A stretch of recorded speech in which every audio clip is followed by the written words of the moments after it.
बाकी नहीं आएंगे क्या आज?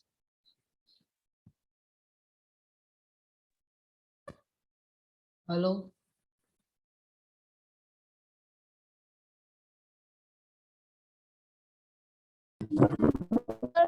थोड़ा वेट। तो स्टार्ट करें क्या? विजय स्टार्ट करें? हाँ ओके ओके। तो लास्ट टाइम अपने देख लिया था मैग्नेटिक फोर्स कैसे लिखते हैं, है ना? F M is equal to ideal cross B. ठीक है, एल डिफरेंशियल लेंथ है ना। तो अभी एक कंडक्टर के ऊपर जो अपने फोर्स लिखा है वो ऐसे दिया जाता है। अब मान लेते हैं कि दो कंडक्टर है, एक कंडक्टर ये है, दूसरा कंडक्टर ये है। ठीक है, दोनों में सेम करंट फ्लो हो रहा है। इसको आइडियल वन बोल देते हैं। I1 एम्पियर की धारा इसमें बह रही है और इसमें I2 एम्पियर की धारा बह रही है ना, करंट बह रहा है। ओके, तो this is differential length dl1 dl2 for two conductors.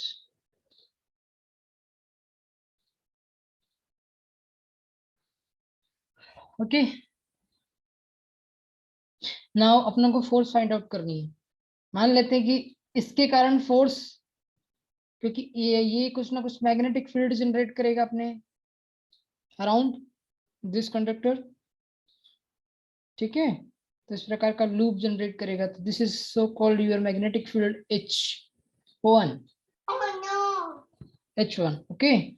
और सिमिलरली ये भी कुछ ना कुछ मैग्नेटिक फील्ड जनरेट करेगा। ठीक है, क्योंकि करंट, अगर कोई भी कंडक्टर है उसमें करंट फ्लो होता है, तो करंट फ्लो होता है तो उसमें कुछ ना कुछ मैग्नेटिक फील्ड जनरेट होती है। This is your magnetic field, second magnetic field, है ना। तो इंटेंसिटी अपनों ने यहाँ पे रिप्रेजेंट किया H1 H2 से, और B1 B2 से भी रिप्रेजेंट कर सकते हैं, B1 और B2 से।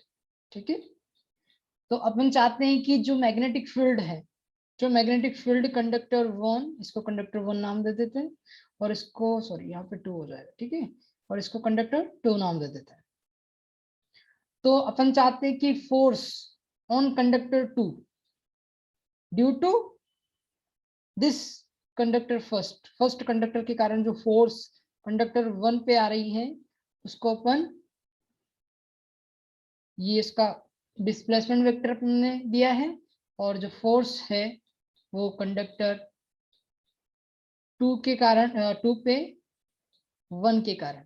ठीक है, तो ये F21 है। ठीक है, तो कैसे कैलकुलेट करेंगे? तो सबसे पहले तो अपन क्या लिखना पड़ेगा, इसके कारण जो मैग्नेटिक फील्ड जनरेट हो रही है, जो मैग्नेटिक फील्ड जनरेट हो रही है ना, H1, जो रिस्पॉन्सिबल मैग्नेटिक फील्ड है कौन है, H1। और H1 के कारण फोर्स अपनों को किस पे फाइंड आउट करनी है, दिस अनदर कंडक्टर टू, यानी कंडक्टर टू पे फाइंड आउट करनी है ना। तो अपन क्या करते हैं, अपने पास फॉर्मूला पड़ा है, क्या है, फोर्स, फोर्स का फॉर्मूला। तो force of second conductor due to first conductor is equal to, एक मिनट, लेट्स इन समवन। और थोड़ा सा और इसमें भी आप देख सकते हो कि यहाँ पे इन्होंने दो लूप ले लिया है ना, कटिंग लूप भी ले सकते हो आप, इस प्रकार की लूप भी ले सकते हो। यहाँ पे जो करंट है इस प्रकार से फ्लो हो रहा है, आईडीएल वन में फर्स्ट कंडक्टर में, और सेकेंड वन में I2 DL2 करंट फ्लो हो रहा है इस एलिमेंट। ठीक है, तो इन दोनों के बीच का जो फोर्स है अपन किस प्रकार से रिप्रेजेंट कर सकते हैं, DF1, 1 2 से भी कर सकते हैं और F2 से भी कर सकते हो, और जो मैंने लिखा है F21 से भी रिप्रेजेंट कर सकते हैं। ओके, तो ये आपको फॉर्मूला याद रखना है। अच्छा चलो, अब अपन क्या कर लेते हैं, मैग्नेटिक फील्ड पहले। अब यहाँ पे जो फोर्स है वो किसके कारण है, इसकी मैग्नेटिक फील्ड के कारण। तो यहाँ पे अपन जो फोर्स लिखेंगे, और जो कंडक्टर है कौन सा कंडक्टर है, second conductor. So this is your second conductor. That's why we are taking the current of second conductor I2 and DL2 तो क्रॉस प्रोडक्ट किसके साथ करेंगे, मैग्नेटिक फील्ड किसकी है जिसके कारण फोर्स आ रहा है, H1 के कारण, ठीक है। तो यहाँ पे H1 H1 लिखेंगे, ओके। सबको क्लियर है ये कैसे लिखा? यहाँ yes पे sir H1 और म्यू भी आएगा, क्योंकि अपनों ने यहाँ पे ये म्यू भी लिख लेता हूँ ना साथ में, क्योंकि अपन जो जानते हैं फॉर्मूला बी होता है, ठीक है ना, बी होता है। तो बी बराबर क्या होगा? Mu H, mu H, mu is a permeability of medium, ठीक है। तो परमियाबिलिटी तो कांस्टेंट रहेगी, तो म्यू को अपन पहले से ही बाहर निकाल लेते हैं, ठीक है। तो यहाँ पे कितना हो जाएगा? F21 is equal to mu I2 DL2 cross product of H1। Clear है सबको? बोलो, yes ये sir यहाँ तक क्लियर है ना कि ये फॉर्मूला किस प्रकार से हमने ड्राइव किया है? अब देखो, force yes on sir second conductor जो है उसके ऊपर वो किसके प्रोपोर्शनल होगा? एक तो करंट जो इसके अंदर फ्लो हो रहा है I2, और उसके एलिमेंट DL2, और मैग्नेटिक फील्ड जिसका इन्फ्लुएंस है, किसका इन्फ्लुएंस है? H1, फर्स्ट कंडक्टर की मैग्नेटिक फील्ड का इन्फ्लुएंस है। That's why we are taking the force, okay, H1 taking. Now एक मिनट है ना, नाउ अब देखते हैं अपन जो H1 है उसको किस प्रकार से रिप्रेजेंट कर सकते हैं। अपने सबने बायो सावर्ट लॉ देखा था, पता है बायो सावर्ट लॉ? याद है किसी को? yes sir अब बोलो क्या होता है? H1 is equal to how much? I1। अब मैग्नेटिक फील्ड किसके कारण है? फर्स्ट कंडक्टर के कारण। This is your first conductor, so we are taking the I1 DL1 current, okay. तो I1 DL1 cross product of ए के आर, यहाँ पे आर स्मॉल आर मैंने यूज किया है, तो स्मॉल आर यूज करेंगे ना, यूनिट वेक्टर है ना, एक की R. This is your A के R, this vector, okay, this is your displacement vector, और यूनिट वेक्टर क्या होगा इसका? ए के आर। क्लियर है सबको? बोलो yes sir या। तो अपन को डायरेक्शन कौन सी रखनी है जहां पे फोर्स फाइंड आउट करनी है? किस पे फाइंड आउट करनी है? Second conductor. That's why we are taking the direction like this, okay. तो यहाँ पे डायरेक्शन वगैरह सब डिफाइन अपन ने कर दिया है, क्रॉस प्रोडक्ट कर दिया है, और मैग्नेटिक फील्ड लिख रहे हैं, ठीक है। तो मैग्नेटिक फील्ड कितनी हो जाएगी? Divide by 4 pi how much? बताओ, आर स्क्वायर होगा? बोलो, आर स्क्वायर होगा कि नहीं होगा? yes sir या। तो this is your magnetic field. Clear है सबको? H1। yes Yes, sir sir. Now put करो इसमें, फर्स्ट वाले फॉर्मूला में जो अपना है, अपना आया है फोर्स, तो फोर्स, टोटल फोर्स कैसे कैलकुलेट करेंगे? F21 पुट करने पे क्या पता चलता है? Mu I2 DL2, sorry DL, हाँ DL2 cross product H1। H1 कितना है? ये पूरी वैल्यू आप पुट करोगे, कितना हो जाएगा? यहाँ पे ए के पार वेक्टर किसके बराबर होगा? कोई बताएगा मुझे? जल्दी बताओ, how much I have to take? जल्दी बताओ, कौन बताएगा? आशीष आप बताइए, Ashish, are you there? Okay, शायद कोई नहीं। किसी को पता है क्या लिखना चाहिए मुझे एक के बार वेक्टर की जगह? पारस, एनीवन? कोई नहीं है? किसी को नहीं पता? पता नहीं सर अरे कुछ तो बोलो यार, क्या लिखना है? एक एक वेक्टर कैसे लिखते हैं? R vector displacement vector divide by magnitude. sir mod of yes sir याद आ गया?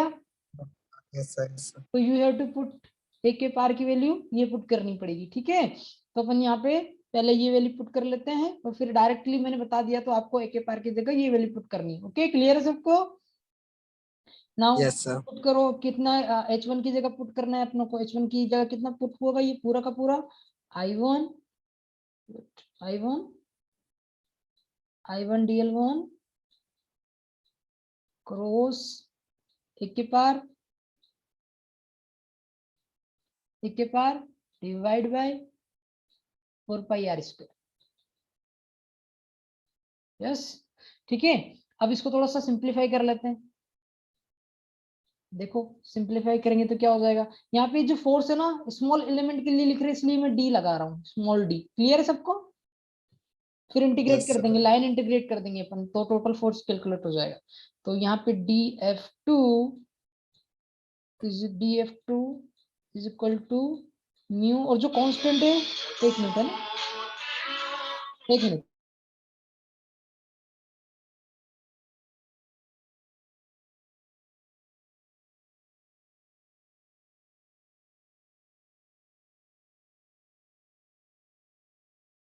ओके। तो म्यू I2 I1, एक मिनट है ना,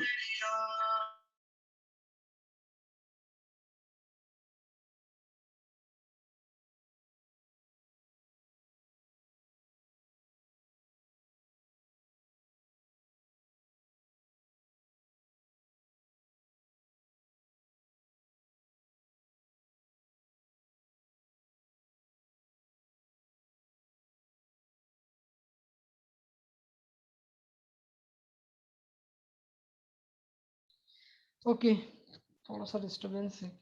चलो, I1 I2 कांस्टेंट है। अब बाकी अंदर क्या बचेगा, जल्दी बताओ, कौन बताएगा? एनीवन, किसी को नहीं पता? 4πr² भी कांस्टेंट है, इसलिए बाहर निकल जाएगा। अंदर क्या रहेगा? DL1, DL2 पहले है ना, DL1. पहले DL2 है ना, अच्छा, yes sir, DL2. DL2 फिर क्रॉस प्रोडक्ट DL1। ओके, यहाँ पे Yes, sir. कोष्टक कोष्टक लगाना है, याद है ना, ये ट्रिपल वेक्टर प्रोडक्ट है तो आपको कोष्टक लगाना जरूरी है।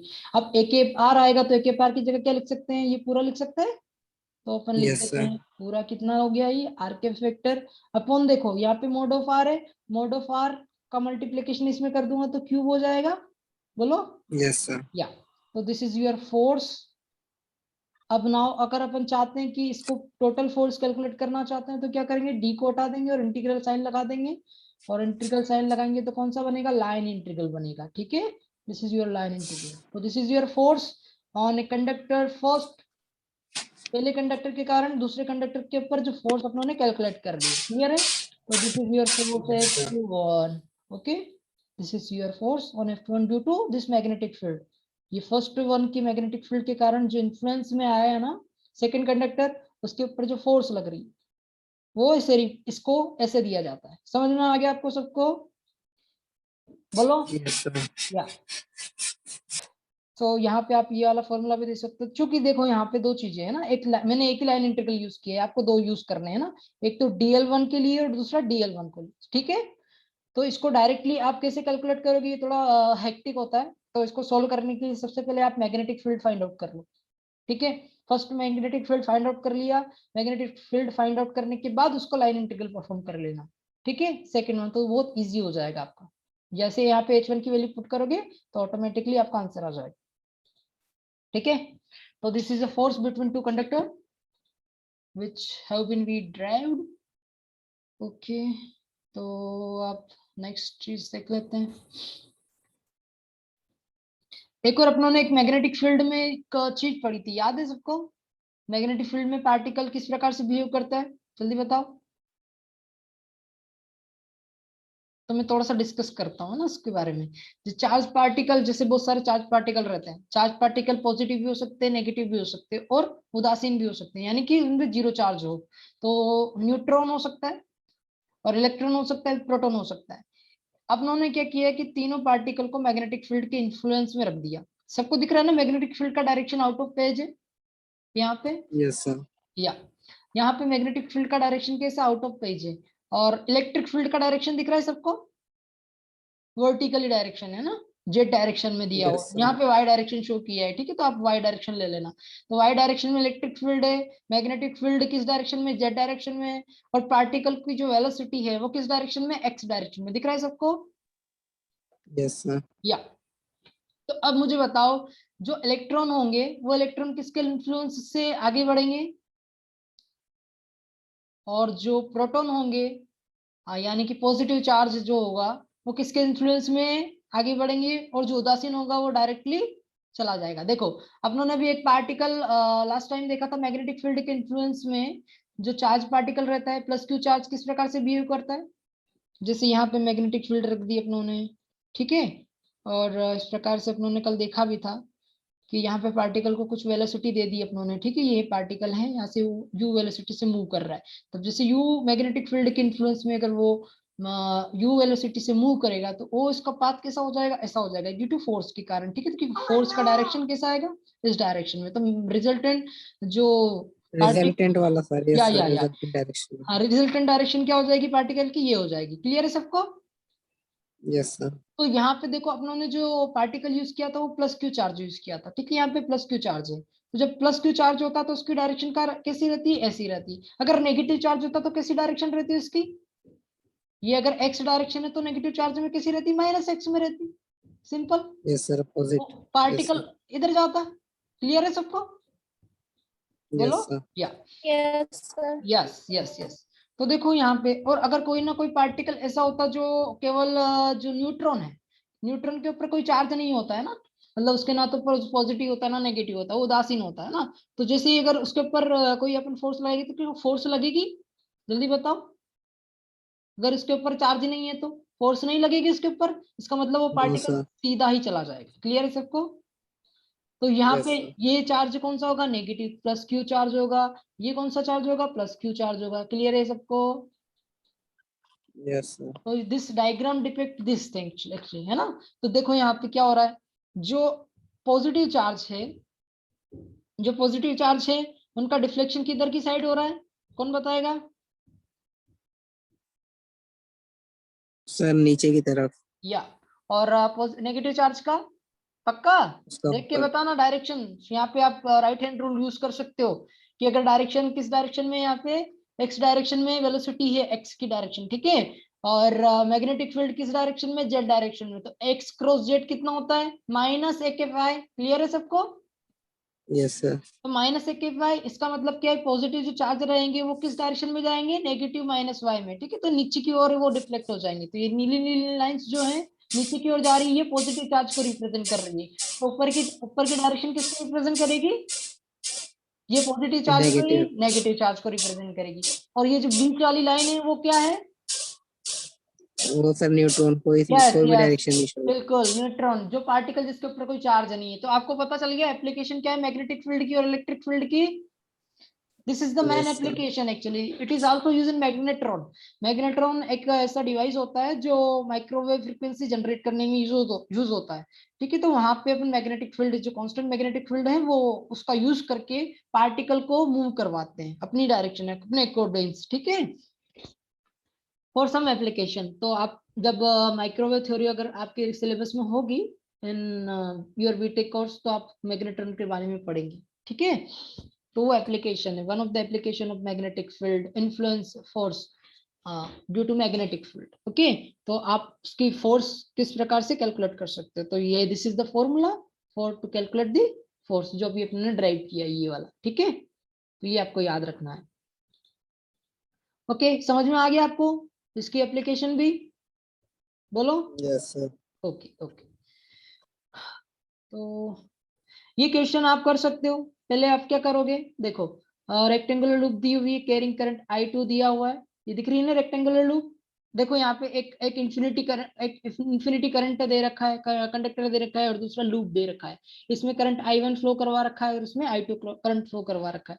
तो जो अपने को फोर्स कैलकुलेट करना है due to first conductor on second one पे, हमेशा ध्यान रखना, अगर पहले कंडक्टर के कारण जो मैग्नेटिक फील्ड है और सेकंड कंडक्टर पे आप जो फोर्स कैलकुलेट करना चाहते हैं वो बराबर होगी, यदि आप इसकी मैग्नेटिक फील्ड लेते हो और इन्फ्लुएंस देखते हो किसके ऊपर, फर्स्ट कंडक्टर पे, तो दोनों फोर्सेस इक्वल रहती है, हमेशा ध्यान रखना है ना। तो आप कैसे भी कैलकुलेट कर लो, पर आपको एक मैग्नेटिक फील्ड को कांस्टेंट रखना, मतलब एक मैग्नेटिक फील्ड की इन्फ्लुएंस लेना है ताकि आप फोर्स कैलकुलेट कर सको। ओके, तो यहाँ पे आपको ये ध्यान रखना है। इन्होंने कंडक्टर के बारे में फर्स्ट डायग्राम दिया हुआ है, ये मैं असाइनमेंट में आपको दे दूंगा ये क्वेश्चन, ठीक है। तो आपको इसे करना होगा, कुछ नहीं करना है, सिंपल पहले मैग्नेटिक फील्ड फाइंड आउट कर लो ड्यू टू फर्स्ट कंडक्टर। मैंने बताया था फॉर्मूला क्या होता है मैग्नेटिक फील्ड का, बताओ। Due to, E dot D L. नहीं नहीं नहीं नहीं नहीं, जो मैग्नेटिक फील्ड होती है इन्फिनिटी कंडक्टर के कारण, वो किसी दी जाती है I/2 पाई रो। याद है ये फॉर्मूला आपको, magnetic field due to first conductor is equal to infinity conductor is I by 2 pi rho a के phi. याद है? अच्छा, यस सर। यस, तो this is a line conductor के कारण जो मैग्नेटिक फील्ड इंड्यूस होती है उसका फॉर्मूला है, तो ये फॉर्मूला आपको यूज करना है यहाँ पे, है ना। तो इसकी मैग्नेटिक फील्ड I1 के कारण जो आ रही है वो कितनी आ रही है, ये आ रही है, ठीक है। तो यहाँ पे आप डिफरेंट डिफरेंट रेडियस यूज कर सकते हो। जैसे अपनों को पहले मैग्नेटिक फील्ड R0 डिस्टेंस पे चाहिए, तो यहाँ पे कितने डिस्टेंस हो जाएगी, फर्स्ट डिस्टेंस R0 हो जाएगी, ठीक है। उसके बाद मैग्नेटिक फील्ड कितने पे डिस्टेंस पे हो जाएगी, यहाँ पे सेकंड जो कंडक्टर यहाँ पे भी आएगा, तो उसके कारण कहाँ पे आ जाएगी, रो नोट प्लस ए हो जाएगी। क्लियर है सबको? तो इस प्रकार से आपको चेंजेस करने हैं और इसको इंटीग्रेशन फाइंड आउट करना है, लाइन इंटीग्रल। तो आपको अगर किसी को प्रॉब्लम हो तो मुझे डिस्कस करना, ठीक है। पहले एक बार आप ट्राई करना इस प्रॉब्लम को। क्लियर, मैंने बता दिया आपको, जैसे जैसे सिंपल कॉन्सेप्ट ही, कुछ नहीं करना है, ज्यादा कुछ नहीं करना है आपको, सिर्फ जो यूनिट वेक्टर है और क्रॉस प्रोडक्ट है वो परफॉर्म करना आना चाहिए। देखो इन्होंने लिखा भी है म्यू नॉट बाई I1 अपन 2 पाई रो नॉट, दिख रहा है सबको? Yes sir. तो ये मैग्नेटिक फील्ड है और ये फोर्स है I2 बाई dz az। देखो dz इसका डायरेक्शन भी dz एक z की डायरेक्शन में, यहाँ पे अपनों ने इन्होंने मेंशन नहीं किया, यहाँ पे मेंशन किया z डायरेक्शन में, दिख रहा है सबको? Yes sir. तो this is the z direction, this is the rho direction, क्योंकि ये सिलेंड्रिकल कोऑर्डिनेट सिस्टम ये यूज कर रहे हैं इसलिए z और रो यूज किया है। तो आपको वही डायरेक्टली वही यूज करना है ना। तो अब देखो यहाँ पे कितनी फोर्सेस बनेंगी, एक तो इस लूप के कारण, एक ऊपर, एक इधर और एक नीचे, ठीक है। तो 4 फोर्सेस बनेंगी। अच्छा, इसमें जो 2 फोर्सेस होगी वो तो कैंसिल आउट हो जाएगी, कौन सी, एक तो F4 और F2, ये both are equal, that's why they are cancel each other. और F1 और F3 रह जाएगी। व्हाई F1 और F3 रह जाएगी, कोई बताएगा मुझे? कौन बताएगा? नहीं, किसी को नहीं पता, चलो मैं बताता हूँ आपको। देखो यहाँ पे F1 और F3 का ही डिफरेंस रह जाएगा। क्यों रह जाएगा? क्योंकि देखो F1 का डायरेक्शन इधर है, F3 का डायरेक्शन इधर है, जो डोमिनेट करेगी। अब यहाँ पे देखो इसकी रेडियस ज्यादा है, अपनों को पता है कि फोर्स किसके प्रोपोर्शनल होता है, ये जो फोर्स रहेगी ये फोर्स H1 के प्रोपोर्शनल है और H1 किसके प्रोपोर्शनल है, रो नोट के। दिख रहा है सबको? रो नोट क्या है, परपेंडिकुलर डिस्टेंस, यानी कि ये परपेंडिकुलर डिस्टेंस है ना। तो देखो सबसे ज्यादा बड़ी डिस्टेंस किसकी है, रो नोट प्लस ए। रो नोट प्लस ए सबसे ज्यादा डिस्टेंस है, इसका मतलब यहाँ पे मैग्नेटिक फील्ड क्या होगी, रो नोट प्लस ए। और जैसे ये इंक्रीज होगा तो मैग्नेटिक फील्ड डिक्रीज होगी, मैग्नेटिक फील्ड डिक्रीज होगी तो फोर्स डिक्रीज हो जाएगा। पता चल रहा है? अगर फोर्स डिक्रीज यस हो सर। जाएगा तो फोर्स F3 वीक फोर्स होगा। समझ में आ रहा है? क्योंकि यस ये sir. Rho naught plus a distance पे, इसलिए F3 वीक फोर्स होगा और F1 क्या होगा, इससे थोड़ा बड़ा होगा। तो जो फोर्स का डिफरेंस आएगा ना वो F1 माइनस F3 आएगा, F1 minus F3 total force. Clear है आपको? तो आप डायरेक्टली भी कैलकुलेट कर सकते हो F1 माइनस F3। आपको दोनों कैलकुलेट करने की जरूरत नहीं पड़ेगी। क्या, एक तो F2 और दूसरा F4। डिपेंड करता है कि आपने ओरिएंटेशन ऑफ कंडक्टर किस प्रकार रखा है। अभी देखो यहाँ पे परपेंडिकुलर है ना ये कंडक्टर, इसके जो भी परपेंडिकुलर जो पैरेलल रहेगा ना, 2 कंडक्टर अगर पैरेलल हैं तो उन्हीं का ही फोर्स आता है। जो परपेंडिकुलर, जैसे ये कंडक्टर यहाँ पे और ये कंडक्टर के पैरेलल है तो इसका फोर्स नहीं आता है, हमेशा ध्यान रखना है आपको, है ना। तो ये कैंसिल आउट हो जाएंगे, दोनों के दोनों कैंसिल आउट हो जाएंगे एट दी एंड। केवल 2 चीज ही आएगी, एक तो 1 बाय रो नॉट, यहाँ पे आप फोर्स में भी दे सकते हो, एक तो 1 बाय रो नॉट आ रहा है, दूसरा 1 बाय रो नॉट प्लस ए आ रहा है। दिख रहा है यहाँ पे कंक्लूजन में? Yes sir. यस। तो यहाँ पे दोनों के कारण फोर्स आएगी, एक तो F4 के F1 के कारण, दूसरा F3 के। अब ये दोनों कैंसिल आउट हो जाएंगे क्योंकि ये परपेंडिकुलर है, अपनों को पता है कि इस डायरेक्शन में कोई वेरिएशन नहीं रहेगा, मतलब दोनों फोर्स इक्वल ही रहेगी। आप चाहो तो कैलकुलेट कर सकते हो, यहाँ पे आप इसका इंटीग्रेशन परफॉर्म करना तो आपको ऑटोमेटिकली पता चल जाएगा कि इसके कारण और इसके कारण जो फोर्स आ रही है वो कैंसिल आउट हो जाएगी। मैंने लाइन इंटीग्रल आपको सबको बता दिया कैसे कैलकुलेट करते हैं, बताया ना, vector yes calculus. Sir. Yes, तो आपको एज इट इज आपको फॉलो करना है। आपके पास है मैग्नेटिक फील्ड, इसकी कैलकुलेट कर लेना। ये कैलकुलेटेड मैग्नेटिक फील्ड ये दिख रही है सबको? Yes sir. तो सबसे पहले 4 इंटीग्रेशन होंगे। एक तो होगा इंटीग्रेशन कहां से कहां तक, ये देखो इसकी डिस्टेंस टोटल v है, तो फर्स्ट इंटीग्रेशन होगा कहां से कहां तक, जल्दी बताओ। 0 से a, 0 से b, 0 से b, फिर रो नोट से रो नोट प्लस a, उसके बाद अगेन b टू 0, और फिर again a two minus rho naught plus a two rho naught. Clear है सबको? This is integration Yes, sir. Limit. तो आपको इस प्रकार से यहाँ पे इंटीग्रेशन लिमिट रखनी है, जैसे इन्होंने रखी है जेड बराबर 0 टू बी, अगेन रखिए 0 टू बी, ठीक है। और rho naught to rho naught plus a, और एक और फोर्स होगी लास्ट में rho naught to rho naught plus a. Clear है सबको? तो इस प्रकार से आपको 4 लाइन इंटीग्रेशन परफॉर्म करना है। This is very easy question, so आप कर सकते हो आई थिंक। अगर किसी को प्रॉब्लम हो तो मुझे बता देना, ठीक है। चलो अपन आगे बढ़ते हैं इसको, और ये कंक्लूजन आपके पास आना चाहिए ना, दिस कंक्लूजन। और एक चीज और बता देता हूं मैं आपको कि जो पैरेलल कंडक्टर रहते हैं और दोनों का डायरेक्शन अगर सेम रहता है तो दोनों क्या करते हैं, अट्रैक्ट करते हैं, ठीक है। क्या करते हैं, अट्रैक्ट करते हैं। अगर अपोजिट डायरेक्शन में Attract. करंट, हाँ अट्रैक्ट करेंगे। अगर ये दोनों का डायरेक्शन, अभी ये दोनों कंडक्टर का डायरेक्शन सेम है ना करंट का, तो दोनों अट्रैक्ट करेंगे। और अगर अपोजिट डायरेक्शन में होगा तो क्या करेंगे, रिपल करेंगे। Repel. क्लियर हो गया? तो थोड़ा सा Yes, sir. कंक्लूजन है, तो बस ये आपको याद रखना है, ठीक है। बाकी टॉर्क वर्क पिक्चर में नहीं है आपके, तो मैं शो भी नहीं कर रहा हूँ, बता भी नहीं रहा हूँ। जो मेन टॉपिक है मैंने डिस्कस कर लिया है। Now now now now now now okay.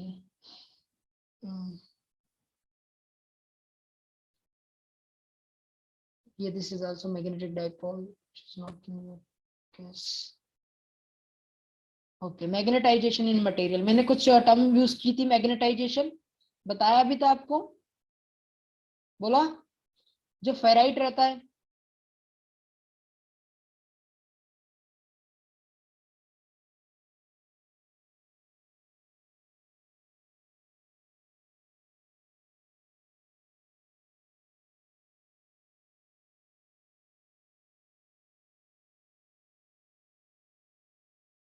Sorry hello, आवाज आ रही है? Yes, sir. Okay okay okay. तो अपनों ने फेराइट कोर डिस्कस किया था ट्रांसफार्मर में। तो वहाँ जो फेराइट कोर का जो मैग्नेटिक सॉरी परमियाबिलिटी रहती है वो समथिंग रहती है 100 और 50 के समथिंग, मुझे एग्जैक्ट पता नहीं है, लेकिन something mu is greater than 1 for ferrite. Okay, तो this is magnetic material actually. तो मैग्नेटाइजेशन का मतलब ये होता है कि आप अगर किसी मटेरियल जो जैसे फेराइट है, अगर आप उसको मैग्नेटिक फील्ड में रखोगे ना तो वो मैग्नेटाइज हो जाएगा, वो अट्रैक्ट करने लग जाएगा अपनी और किसी भी चीज को इजीली। जितना ज्यादा म्यू होगा, क्या बोल रहा हूं मैं, जितना ज्यादा, एक मिनट इसको क्लियर कर लेता हूँ। Okay, this is your mu permeability. जितना ज्यादा म्यू इज ग्रेटर देन 1 है, यानी कि अगर म्यू 100 है, 1000 है, ठीक है, तो इसका मतलब क्या है कि जैसे मैग्नेटिक फील्ड है, तो ये मैग्नेटिक फील्ड में आपने कोई मटेरियल रखा है, ठीक है, जो मैग्नेटिक मटेरियल, तो उस मैग्नेटिक मटेरियल जिसका म्यू 100 है, ठीक है, और एक मटेरियल है 1000 वाला, ठीक है, उसको आपने मैग्नेटिक फील्ड के इन्फ्लुएंस में रखा है, तो सबसे जल्दी कौन मैग्नेटाइज होगा, कौन बताएगा?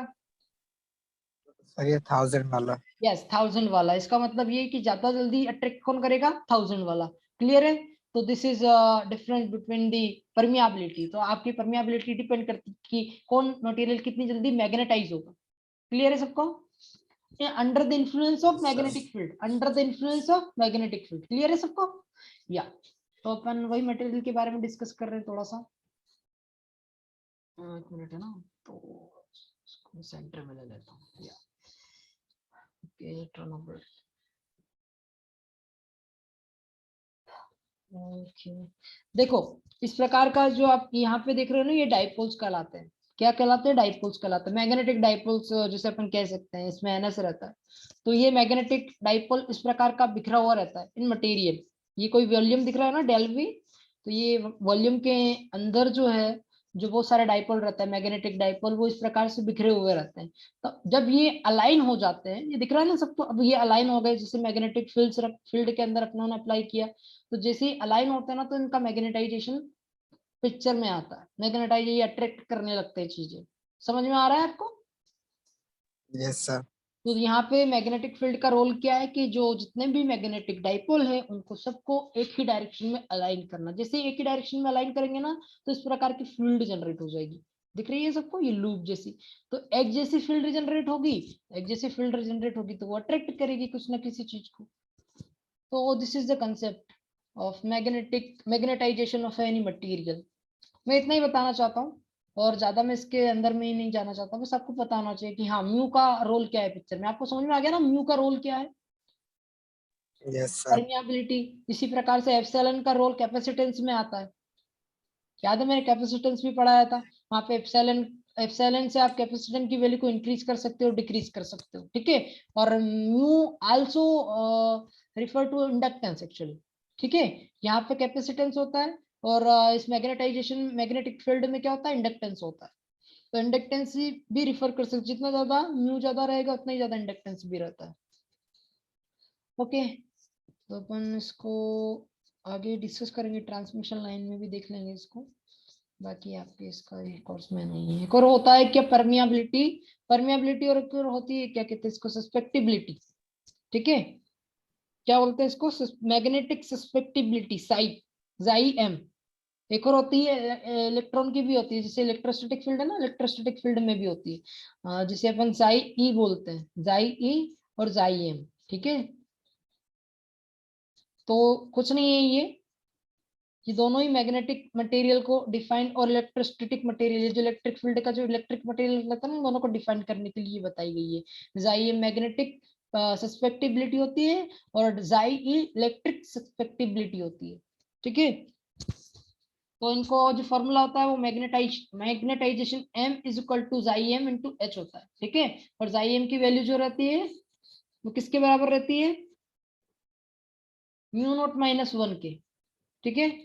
ये जो जाई एम होता है, chi M is equal to mu naught minus, या म्यू आर भी बोल सकते हैं आप इसको ना, एक मिनट निकाल के आप कहाँ से, mu R minus 1, relative permeability minus 1। तो यहाँ पे आप फॉर्मूला से भी कंपैरिजन कर सकते हो, 1 प्लस जो जाई एम होता है ना, वो इक्वल टू होता है म्यू आर के। अब यहाँ पे डिफरेंट डिफरेंट मटेरियल है, तो उसके लिए जाई एम की वैल्यू अलग अलग होगी, है ना। तो म्यू आर बराबर 1 plus chi M mu by mu naught भी कह सकते हो, क्योंकि म्यू आर जो रिलेटिव परमियाबिलिटी होती है वो 1 प्लस जाई एम होती है, सस्पेक्टिबिलिटी के प्रोपोर्शनल होती है। ओके, अब क्लासिफिकेशन ऑफ मटेरियल थोड़ा सा देख लेते हैं इसमें। यहाँ पे डायरेक्टली समरी में बता रहा हूँ, दो प्रकार के मटेरियल होते हैं, एक तो लीनियर होता है, दूसरा नॉन लीनियर। ये भी डिस्कस किया था उन्होंने, होमोजीनियस, नॉन होमोजीनियस, याद आ रहा है, आइसोलेटेड, आइसोट्रोपिक, कुछ याद है किसी को। उसी Yes, प्रकार से sir. किसी भी मटेरियल को लीनियर और नॉन लीनियर में डिफाइन कर लेते हैं। अब लीनियर मटेरियल भी दो प्रकार के होते हैं, डायमैग्नेटिक होता है तो पैरामैग्नेटिक होता है। आपने डायमैग्नेटिक और पैरामैग्नेटिक को केमिस्ट्री में पढ़ा होगा, हाँ, आप बाउल नियम याद है। Yes, sir.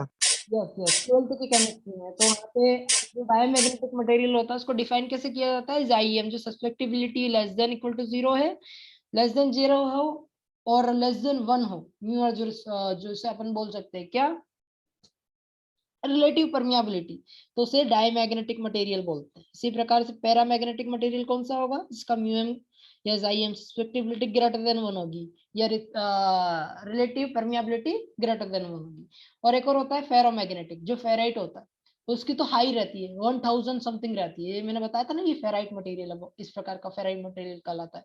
हमेशा एक चीज और आपको ये ध्यान रखना है कि जो साइन कन्वेंशन अपन फॉलो करते हैं ना, यहाँ पे डबल ग्रेटर देन का दिख रहा है ये साइन, Yes, sir. इसका मतलब हमेशा कंपैरिजन करना 100 से, ठीक है। अगर कोई क्वांटिटी जाई एम इज ग्रेटर देन 1 है, इसका मतलब बहुत ज्यादा बड़ी है, इसका मतलब क्या है कि जाई एम अप्रोक्सीमेटली 100 के इक्विवेलेंट है। क्लियर है Yes, sir. ये, तो आपको आगे भी ये चीज याद रखनी है, क्योंकि आगे भी बहुत काम आएगा अपने, ठीक है। तो आप समझ गए ना, mu R is greater than very very high, इसका मतलब 100 के बराबर है, और ग्रेटर देन इक्वल टू 1 मतलब ये अंडर 100 है। क्लियर है सबको, अंडर 100 है ना। तो इस प्रकार से अपनों ने तीन मटेरियल है, तीनों को जो मैग्नेटिक मटेरियल है उसको डिफाइन कर दिया, डायमैग्नेटिक, पैरामैग्नेटिक और फेरोमैग्नेटिक। ओके, बाकी तो स्टेरियस लूप है, जो अपने पिक्चर में ही नहीं है। ओके, मैग्नेटिक बाउंड्री कंडीशन जो मुझे पढ़ानी थी, मेन टॉपिक अब आया हो, चलो ठीक है, जल्दी जल्दी बता देते हैं। मैग्नेटिक बाउंड्री कंडीशन क्या होती है, इलेक्ट्रोस्टैटिक बाउंड्री कंडीशन अपने ने पढ़ी थी, याद है सबको, क्या क्या होता है इसमें, कौन बताएगा, आप मुझे जल्दी बताओ। इलेक्ट्रोस्टैटिक बाउंड्री कंडीशन, एक होता था tangential component ET, first media, yes sir, और एक EN होता था normal. Yes, normal component. ET1 ET2 tangential component बराबर होते हैं, पता है ना? Yes sir. Yes, electrostatic boundary condition के लिए। और नॉर्मल कंपोनेंट क्या होता है? DN1, this is your so called flux density. DN1 normal component का डिफरेंस किसके बराबर होता है? DN1 minus DN2 is equal to rho S. Rho S क्या है? Surface charge density. ठीक है, तो ये दो कंक्लूजन अपनों ने ड्राइव किए थे फॉर डिफरेंट मीडिया। एक तो क्या था? डाइलेक्ट्रिक डाइलेक्ट्रिक डाइलेक्ट्रिक कंडक्टर के बीच में, और कंडक्टर फ्री स्पेस और डाइलेक्ट्रिक के बीच में। तो इस प्रकार के अपनों ने 3 डेरिवेशन किए थे। तो ये कंक्लूजन जो है, ये जो कंक्लूजन है, ये सबके ऊपर अप्लीकेबल है फॉर बाउंड्री कंडीशन, तीनों के लिए ना। तो यहाँ पे अगर चार्ज डेंसिटी 0 है, इसका मतलब क्या है? उसका नॉर्मल कंपोनेंट का जो फ्लक्स डेंसिटी वो क्या है? कंटिन्यूअस है। और tangential component of electric field intensity continuous है ना? तो दोनों में पता होना चाहिए आपको डिफरेंस। इसी प्रकार से अपन जो बाउंड्री कंडीशन है, ये इलेक्ट्रोस्टैटिक के लिए, अपन मैग्नेटोस्टैटिक के लिए डिफाइन करते हैं। किसके लिए? मैग्नेटोस्टैटिक फील्ड के लिए, एम के लिए। तो यहाँ पे सबसे पहले अपनों ने 2 फॉर्मूला यूज किए थे। एक तो E डॉट DL यूज किया था, E dot DL is equal to 0।